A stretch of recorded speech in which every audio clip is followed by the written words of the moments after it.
Galerinha, hoje aqui nós vamos ter uma explicação de um fenômeno que chocou a comunidade científica em 1801, a primeira vez.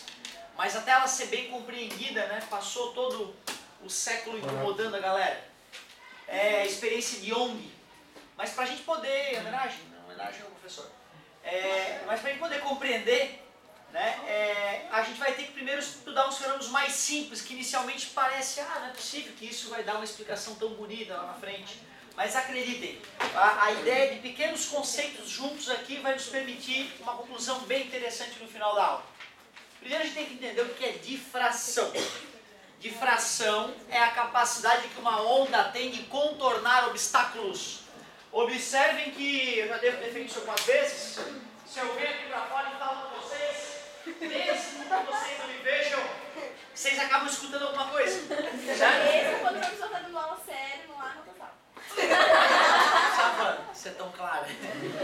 Mas assim, ó, claro que parte da onda sonora bateu na parede, se refletiu e penetrou na sala, mas parte dela contornou realmente a porta. Nesse caso houve um pouco de reflexão, mas imagina uma situação assim, ó, muro e Asdrubal e Jezebel se comunicando. Na verdade, ó, se a Jezebel escuta o Asdrubal, a única explicação é que o som acabou realmente fazendo a curva, né, já que não bateu no céu e voltou o som. Tranquilo? E essa situação então é clássica, difração. Uma onda tem uma capacidade de contornar um obstáculo. Olha que loucura. Mas eu te perguntaria, por que quando tu abre a porta do teu quarto escuro, tu não vê a luz, que é uma onda, contornar a porta? Através do princípio da ótica geométrica é isso aí, a luz anda em linha reta. O problema é que a luz ela faz curva assim, né? Só que a gente não enxerga essa curvinha que ela faz. Porque a quantidade que uma onda difrata quando atinge um obstáculo depende da relação entre o tamanho do obstáculo e o comprimento de onda. Quando o obstáculo e o comprimento de onda são parecidos em tamanho, da mesma ordem de grandeza, a difração ocorrerá. Quando o comprimento de onda e o obstáculo têm ordens de grandeza muito distintas, tu não vai perceber a difração. O comprimento de onda do som vai de 17 metros a 1,7 centímetros. Então o som vai difratar bem em obstáculos, né, do tamanho cotidiano aí, de metros e centímetros. Porém, alguém lembra o comprimento de onda da luz? É bom decorar o do meio, do amarelo esverdeado, que é a frequência mediana que a gente enxerga, que vai do vermelho ao violeta, né? O amarelo esverdeado é o centro disso, é um número fácil de decorar. Qual é o meu número? 666, é 555, esse é quase. É 555 nanômetro. 555 nanômetro. 500 nanômetros. Beleza? O comprimento da luz. Logo, se tu quiser ver a luz fazendo uma curvinha, o obstáculo que tu tem que impor à luz tem que ser minúsculo, nanométrico. Beleza? E um bom exemplo de difração da luz ocorrendo em ti agora são essas manchinhas que a gente tem no olho. Quando a gente desloca o olho, a manchinha se mexe junto. Putz, é isso? Certo? E isso são pequenas irregularidades no humor vítreo, irregularidades moleculares, do tamanho de moléculas, e quando a luz passa por ali, ela dá uma desviadinha. Certo? Quem é que percebe essas manchinhas que se mexem? Qual parte do inimigo? Uma vez eu estava lá, eu tinha uns 7, 8 anos, eu estava deitado no chão da quadra de futebol, lá de casa. E aí um dia eu comecei a olhar, uma manchinha no céu, no formato de um vermezinho. E eu fui olhar para ele mais de perto e ele se mexeu. Eu, safado. Aí eu fui olhando, ele foi indo. Eu, Cacilda, eu olhei, meu Deus, mais vermes no céu. Aí eu começava a olhar para o lado, os bichinhos, e eu sumia do meu horizonte. Aí um deles eu consegui focalizar melhor. Aí eu comecei a perceber que ele se mexia enquanto eu olhava um pouquinho para um lado e para o outro. Logo eu percebi que meu olho tinha uma mancha, e essa mancha se mexia quando eu mexia meu olho. Quando a professora ensinou toxoplasmose, eu imaginei que eu tinha toxoplasmose. Meu olho está sendo corroído por algum tipo de bicho, de verme, meu Deus, vou ficar cego. Então cuidado, essas manchinhas, elas não interferem nada na visão, porque tu olha longe, tu não tenta focalizar algo dentro do teu próprio globo ocular, né? Isso é uma doença de criança pequena. Fiquei lá uma meia hora, ai meu Deus, estou ficando cego. Então assim, ó, essas manchinhas são um exemplo de difração da luz. Beleza? Luz difrata, então, difrata, basta que o comprimento do obstáculo seja nanométrico. Beleza? Então cada onda vai difratar melhor em situações específicas. O que é difração? É a capacidade que uma onda tem de contornar obstáculos. Deixa eu dar dois exemplos clássicos que a galera faz no laboratório. Pega a piscina e começa a sacudir água para cima e para baixo. Vão se formar cristas e vales. Lembram disso? Se eu botar uma barreira na piscina, o esperado de repente é que a onda se propagasse só nessa região. Mas não é o que acontece. A onda acaba se espalhando circularmente a partir daqui, ó. Cristas e vales com o mesmo comprimento de onda, ó. Esse comprimento de onda vai continuar existindo, só que acaba se espalhando pela piscina toda, ó. O lambda antes e depois da difração. Uma outra maneira de fazer isso seria pegar a mesma piscina, formar as mesmas ondas e botar um obstáculo assim, ó. Em vez de passar a onda por aqui só pelas laterais, com o tempo a onda vai se fechando e no final da piscina as ondas já estão inteiriças de novo. Safadinhas. As ondas dão um jeitinho de driblar os obstáculos. Isto é difração. Mas a galera não entendia por quê. O pessoal ficou se perguntando, por que essa safada faz a curva? Ela deveria continuar reto. Que droga. O Huygens é o cara que explicou isso. O cara começou a se perguntar, peraí, se eu sou uma molécula de água, aí eu tô lá na crista, eu vou começar a descer. Quando eu descer, eu vou bater nas moléculas de água da vizinhança e elas vão querer erguer. E aí assim a onda vai se propagando, né? Ele pensou o seguinte, ó, na verdade, essa frente de onda, quando a piscina ainda estava sem as ondas se propagando, estava lisinha. Essa aqui era a primeira crista chegando. É a chamada frente de onda. Beleza? Ele percebeu o seguinte, na verdade, cada maldita molécula que está na crista da onda gera ondas em todas as direções. Só que como as moléculas vizinhas estão fazendo o mesmo, o que vai acontecer é que a nova frente de onda vai continuar alinhada. Só que quando eu pego essa molécula do cantinho aqui, a vizinha da esquerda dela não está gerando onda, porque ela foi bloqueada pela parede. Então a ondinha que ela gerou acaba se destacando. Resumindo, o Huygens dizia que cada parte da frente de onda funciona como uma fonte de novas ondas. Cada parte da onda que saculeja emite ondas para todos os lados. Só que se as vizinhas fazem o mesmo, a frente de onda continua reta.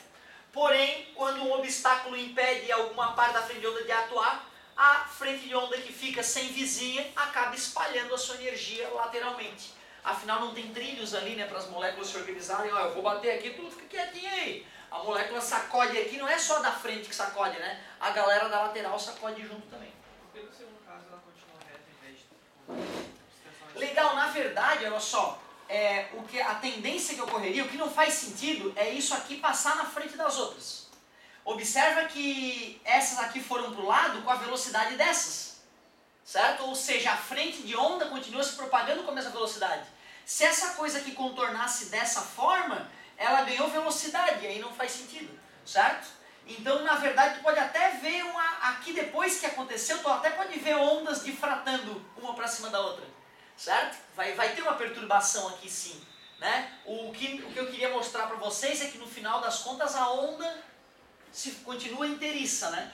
Eu estava preocupado com a difração desta frente de onda e não com o que ia causar naquelas bordas ali. Mas tu tem toda a razão, tua intuição foi perfeita. Vai ter uma perturbaçãozinha ali, certo? Ô galera, olha só que loucura.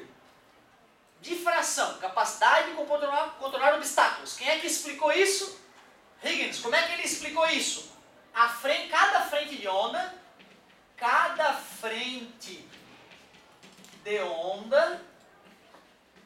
se comporta como uma fonte de novas ondas que se propagam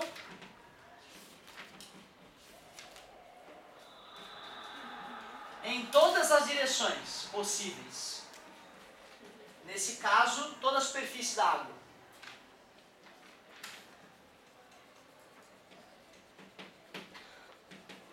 Só do cara lembrar o que é difração, porque como tem difusão, que era aquele espalhamento que a gente acabou de ver, refração, só tu lembrar que difração é a capacidade de contornar o obstáculo e lembrar que a explicação para a difração é o princípio de Huygens, se quiser, a pronúncia aí, né, quando eu estava comentando com a Nilce, é difícil de acertar, já tá show, tu vai conseguir matar grande parte das questões. Agora, o bizarro é as consequências desse fenômeno, ligado a um outro fenômeno muito óbvio. Uma parte dele talvez seja difícil de acreditar, mas para quem mora numa ilha vai ser fácil de confirmar. Olha só o que é interferência. Interferência de ondas, pessoal, é uma ideia muito simples. Eu gosto de usar corda ou água porque são coisas que tu já viu, onda em água e onda em corda, então teu cérebro não fica viajando na abstração. Então, para quem gosta da água, imagina uma crista vindo daqui, uma crista vindo de lá, pouco comum de acontecer, certo? Mas aqui em Floripa tu acha alguns lugares aí, né, que tu consegue ver essa situação. Quando essas duas cristas vão se encontrar, forma uma crista maior ainda. Fala o que teu coração diz, como é que eu calculo a amplitude resultante? Olha que tranquilo, tu só tem que pegar a amplitude da onda 1, somar com a amplitude da onda 2, que dá a amplitude resultante. Como foi crista com crista, ou se fosse vale com vale, essas amplitudes foram somadas. Então a gente diz que é uma interferência construtiva. Quando o professor me contou que as ondas continuavam, cada uma na sua direção, como se não tivesse se chocado, ou interferido, na verdade, né? Chocar não seria o termo adequado, não é possível, cara. Sim, uma onda sacode a outra ali e tal, e elas vão embora como se não tivessem nem se encontrado. É isso aí, porque eu estou desprezando o fenômeno da absorção. Na prática a onda dá uma diminuidinha, muito pequena, hein? Mas elas continuam, cara. Elas continuam. Claro que eu duvidei. Nesse dia eu duvidei. Eu falei, nossa, me desculpa, vou somar na prova. Vou somar e vou dizer que continua igual, mas eu duvido que continue igual. Entendido, é?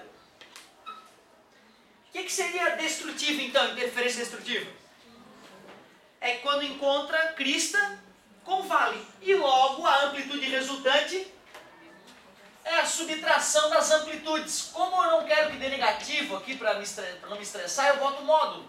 E aí é óbvio que se a amplitude da crista é maior que a do vale, continua em crista, interferência. Se o vale é maior, como aquele caso, um valezinho surgiu na interferência. Qual seria a interferência mais destrutiva possível?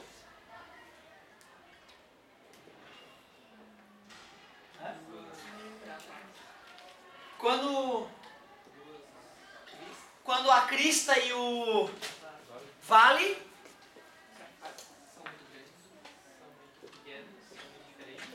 aqui eu errei, né?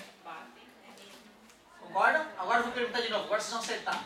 Quando é que a interferência destrutiva vai ser mais destrutiva? Quando vale é muito grande. É zero. Quando a amplitude resultante é zero. O que deve acontecer para a amplitude resultante ser zero? E isso, as amplitudes da crista e do vale que se encontram devem ser iguais. Aí 5 menos 5 dá 0, 10 menos 10 dá 0. Aí a gente chama essa situação de interferência totalmente destrutiva. Nome justo, né? O que eu estou querendo te dizer é que som com som pode dar silêncio. Isso o engenheiro mecânico faz muito corriqueiramente na indústria, né? O industrial lá que está, querendo ganhar dinheiro, descobre um nicho de mercado, sabe que se gastar 4 milhões nas 4 máquinas que ele precisa comprar, cada uma valendo $1 milhão, ele vai começar a faturar $500 mil por mês. Então, sem pensar muito, ele contrata a empresa que instala as máquinas, aluga o galpão, e 2 anos depois ele está que nem um doido produzindo peças, ganhando muito dinheiro. Só que de repente os funcionários começam a enlouquecer e adoecer e ele não dá conta mais de repor os funcionários. Sabe que no Brasil mão de obra qualificada é terrível, emprego é o que não falta. Aí ele fica louco, caramba, tava ganhando uma grana, agora tô cheio de problema, um monte de meus melhores funcionários afastados, não tenho quem treinar os meus novos funcionários, tô ferrado. Contrato o engenheiro, bicho, comecei a ter prejuízo, tava ganhando uma grana, tava todo feliz, não sei o que fazer. Todo mundo adoece quando trabalha mais de 1 ano aqui na fábrica. O engenheiro vai lá e fica apavorado, vê aqueles 4 monstros de $1 milhão cada. tremendo mundo. Mas ele sabe que as máquinas são iguais, operam na mesma frequência, geram o mesmo barulho. Ondas iguais, bastava ajustar a posição das máquinas para que a onda gerada por uma anulasse e o barulho com barulho virasse silêncio. Pela bagatela de alguns milhares de dólares, o engenheiro faz as contas toscas, mede, chega 5 centímetros para cá, ridículo, cara. 15 essa aqui para cá, agora liga tudo. Aí liga outra, em vez de aumentar o barulho, aí liga as 4, não fica totalmente silêncio, mas as pessoas deixam de adoecer. Os funcionários ficam mais felizes para trabalhar, a produção aumenta e o empresário volta a ganhar o seu $500 mil por mês, que vai pagar o investimento em curto período. Beleza, galerinha? Tu vê que loucura, né, cara? Parece coisa de mágico, assim, o cara vai lá, não faz nada, né? Arrasta um negocinho pra cá, arrasta pra cá e de repente o que era um motivo de doença vira algo tranquilo. Olha que interessante, essa é a grande questão. A galera não sabia direito o que era a luz, uns falavam, é uma baguinha. É uma baguinha. Outros falavam, não, é uma radiação Se é uma radiação eletromagnética, interfere. Então faz luz com luz da escuridão. Essa era uma grande questão. Por que aquela lâmpada gêmea dessa aqui não dá escuridão? Por que não tem franjas escuras das interferências ali, né? Esse é o grande detalhe que nós já vamos ver. Essa luz que sai da lâmpada é polarizada? Não. Outra. Será que deve ter algum fóton emitido por essa lâmpada, ou alguma radiação eletromagnética, e emitida por aquela, que em algum ponto do espaço se anulam? Não dá para enxergar, mas com certeza um ou outro deve acontecer. Só que com a maioria não acontece. Concorda comigo? Então até pode ter interferência. Só que para que a interferência fosse totalmente perceptível, eu teria que conversar com os átomos de gás daquela lâmpada e falar, galerinha, em ritmo, hein? Todos juntos, vamos lá, 1, 2, 3 e fóton! Aí todo mundo emite o fóton na mesma hora. Outra, hein? Tem que ser todo mundo assim. Se o campo eletromagnético sair assim, eu vou bater em vocês. E não dá, tu sabe que as moléculas são doidonas, né? Fica cada uma girando para um lado. Mas o Einstein uma vez fez umas contas sobre o comportamento dos gases, distribuição eletrônica, mecânica quântica, aquela loucura toda, e falou, não. Se a gente excitar as moléculas primeiro, e depois que elas estiverem todas excitadas, excitar mais uma vez, elas vão cuspir fótons idênticos ao mesmo tempo. Ou seja, ele tinha calculado o laser, ele tinha feito as contas e pensado, o laser existe. Ninguém sabia disso. Conta pra alguém, né? Tá doido, Einstein. Depois de um tempo a galera, o laser existe, o que o Einstein falou é verdade. Dá pra conversar com as moléculas de gás e falar, galera, 1, 2, 3, vamos, fóton! E todo mundo emite fóton ao mesmo tempo. Isso é o laser. Antes custava uma baba, hoje tu vai no I99, pega a canetinha laser lá, né? Aquilo é laser de verdade mesmo, embora eu pensasse que não fosse. Aquilo é laser mesmo, aquele laserzinho fraquinho, né? Da canetinha de apontar projetor, é um laserzinho aquilo lá. Quer dizer que laser já pressupõe luz polarizada. Quer dizer que cada fóton tem o seu campo eletromagnético juntinho. Quer dizer que se eu pegar laser com laser, ainda não. Porque por mais que as moléculas desse gás aqui, desse laser, fóton, todo mundo junto, e as outras também, não acontece exatamente ao mesmo tempo. Ou seja, quando um campo elétrico de um fóton vindo de um lado está para cima, o campo elétrico do outro não está perfeitamente para baixo do mesmo tamanho para luz com luz da escuridão. Que pena. O tempo foi passando, ninguém conseguia achar explicação para isso. E para a gente entender por que luz com luz pode dar escuridão na famosa experiência de Young, antes eu te convido a fazer algo muito similar. Só que em vez de luz, ainda usaremos água. Olha só que interessante o que vai acontecer. Pega uma piscina, só que em vez de 2 aberturas, em vez de uma abertura só, eu projeto 2 aberturas. Faço ondas, cristas e vales. Cristas e vales. Quando essas ondas atingirem as aberturas, ocorrerá o fenômeno da... Obrigado, difração é a capacidade da onda contornar um obstáculo. Mas tu concorda que foi a mesma onda que gerou a difração aqui e aqui? Tu concorda que essas ondinhas que vão difratar devem ser idênticas? Aí olha só, eu vou avançar um pouco mais, as ondas em cima da piscina. Tu concorda que a onda difratada por uma fenda vai começar a se sobrepor à onda difratada pela outra? Eu te pergunto, o que aconteceria com a água neste ponto aqui? O que está acontecendo? acontecendo ali, linha cheia encontrando linha cheia? Crista com crista dá uma crista, maior ainda, interferência construtiva. O que está acontecendo aqui? Ó? É uma pontilhada com uma linha cheia, é um vale e uma crista, interferência destrutiva, show de bola. Se eu, em vez de uma onda, botar uma lâmpada de luz polarizada, em vez de uma barreira na piscina com alguns centímetros ou metros de espessura, eu colocar fendas nanométricas, beleza? A luz vai difratar numa fenda ao mesmo tempo que difrata na outra. Quer dizer que a luz oriunda de cada fenda vai ser gêmea.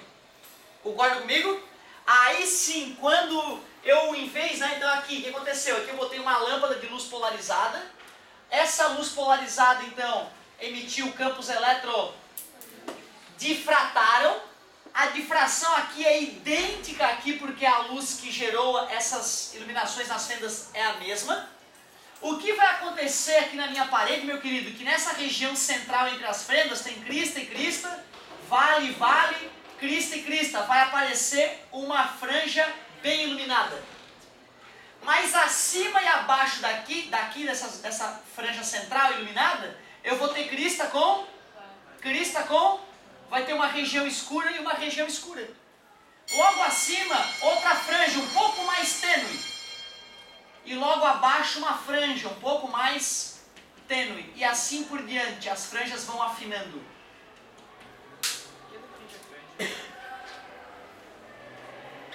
Vou melhorar. Tá horrível. O que do ponto de vista clássico deveria acontecer se eu pego uma lâmpada, uma placa de madeira com 2 orifícios e a parede ali no quarto escuro? O que eu deveria enxergar? Né? Se aqui está a parede, eu deveria enxergar isso e isso. Não é isso? Tua casa tem 5 janelas, a rua está escura. Tu vai lá, abre a primeira janela e a última janela. Tu vai ver luz e luz. E as outras janelas fechadas não vai marcar nada no chão. Todo mundo sabe disso. Era isso que era esperado. O Young foi lá, selecionou o tamanho das fendas adequado, lâmpada da luz adequada, monocromática polarizada. E de repente o que apareceu na parede foi uma franja grossa, uma franja mais fina, uma franja um pouco mais fina. Que merda é essa? A luz não é linha reta. Que absurdo isso. A luz é linha reta, a luz é uma baguinha, a luz não é uma baguinha, não, o fóton. E aí, que porcaria é essa? Como é que o fóton passa por aqui, passa por ali?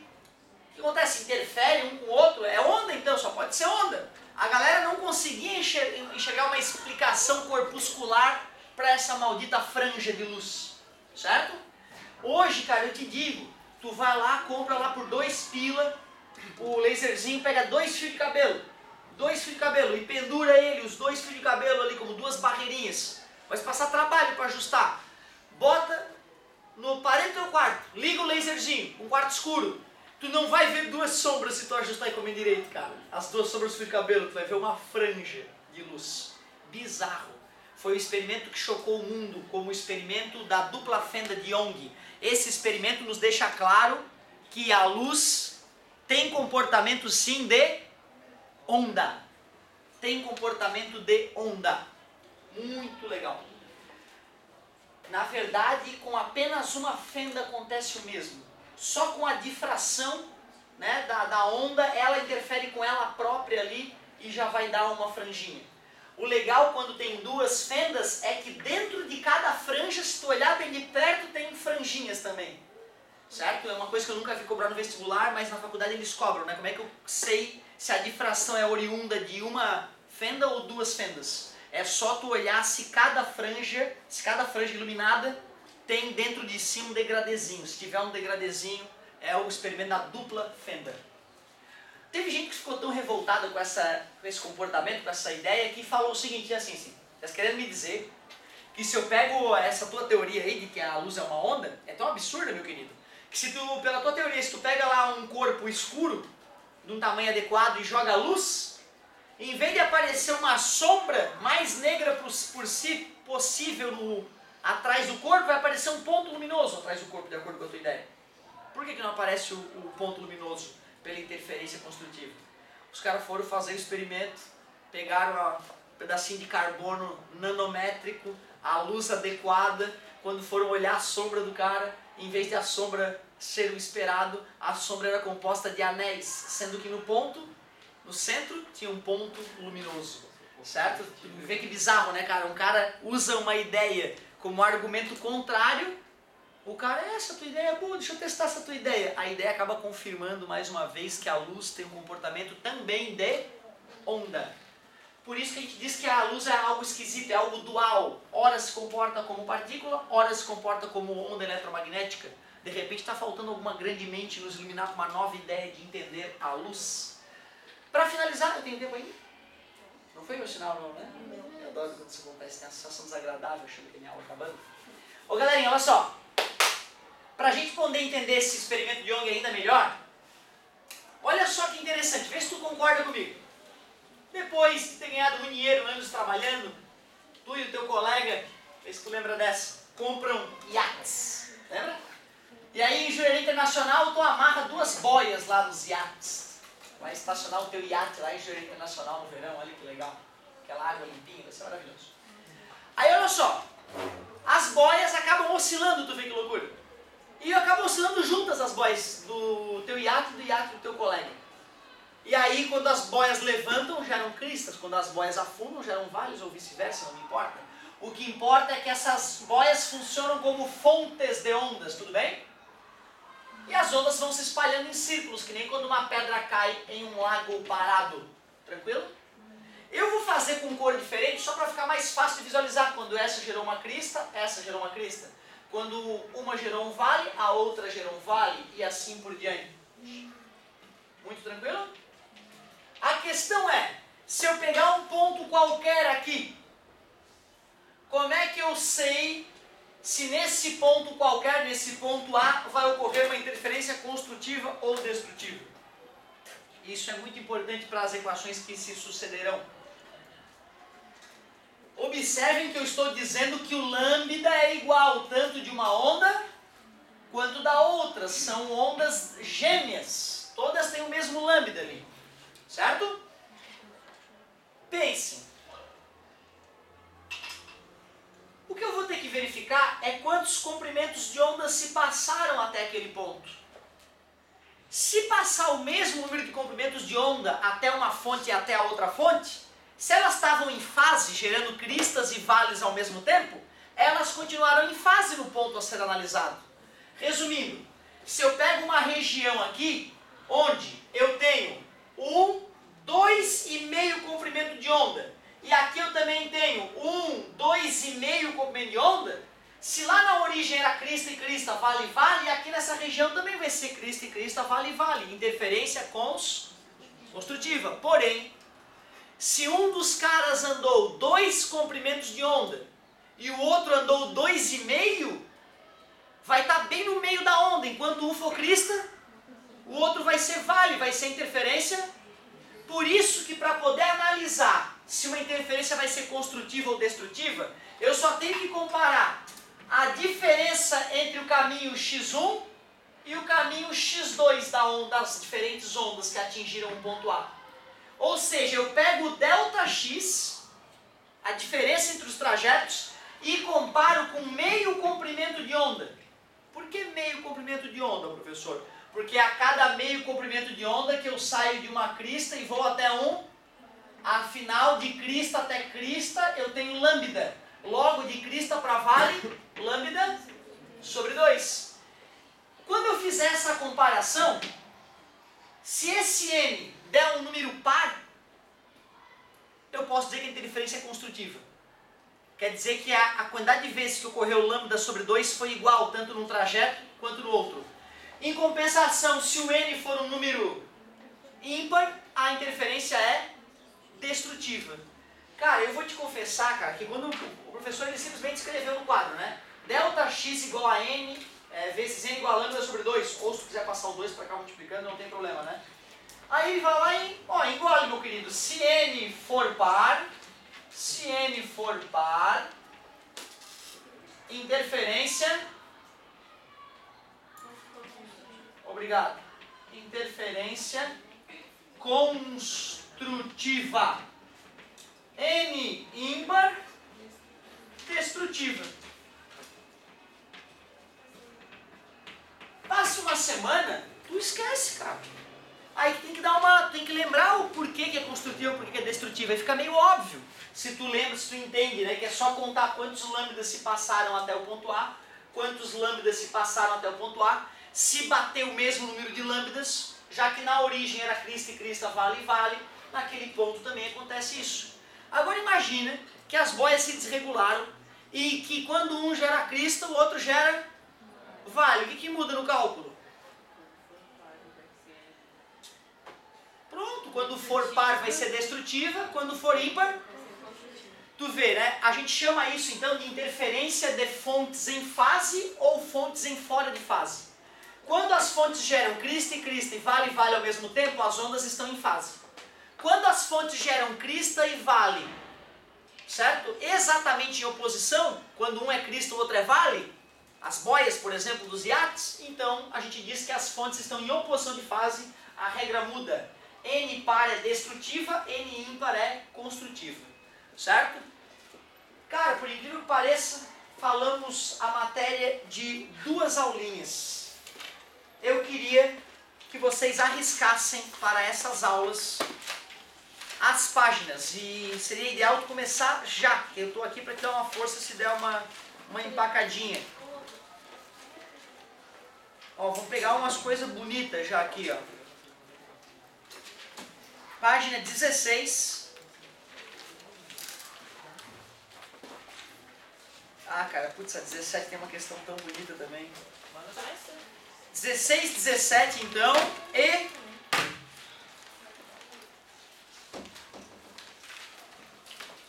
23. 16, 17 e 23. As 3 páginas para a gente corrigir e passar para o volume 7.